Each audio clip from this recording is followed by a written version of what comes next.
Here we will look at how to add records in Salesforce to a list view within ProsperVue. So ProsperVue will pull records that show in the objects in the bottom tabs here into a list view. We're looking at accounts and leads today. Your Salesforce org may have additional tabs and objects here depending on how it's set up. Let's look at one of these bottom panels. So the records that show up in the bottom panel under the tab here are the records that show up in pins in the map. So there are 40 accounts on the map and there are 981 leads on the map. And these are the records that can be pulled into a list view. There are two ways to add records to a list view, and they both appear here under the three dots. Click the three dots to open the blue toolbar.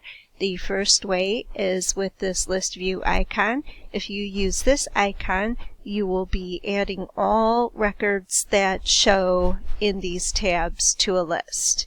You also have the option to use a geofence to add only records in a very specific geographic area to a list view.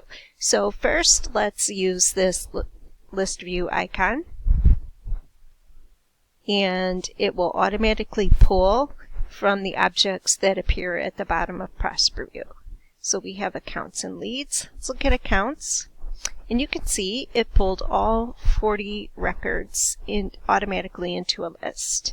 You can also scroll to review the list, and you can deselect some records that you do not want to add to a list view. Then give your list view a name. And what you will find is if you try to name it with a list view name that's already being used, ProsperVue will prevent you from overwriting existing list views. So we need to give this a unique name, and I've been doing this a few times, so now I really need to get creative with my names. And here you go. We exported 38 accounts to a list view. Remember, we deselected a few of them. And you can click to review your list right away if you would like.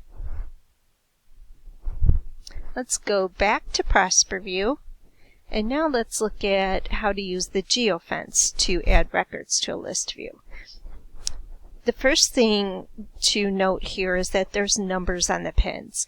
And that means the pins are clustered. And you cluster pins with the icon of the three people here. Let's click on that and you will see the benefit of doing that. When you have a lot of pins, a lot of data on your map, it can be a little bit more difficult to isolate some areas for drawing geofences. If you want to draw a big geofence around this whole area, that's great. That will work for you. If we want to isolate only some pins, let's go back and cluster them again. The geofence and the add to list will work whether the pins are clustered or not clustered. So this is the geofence icon.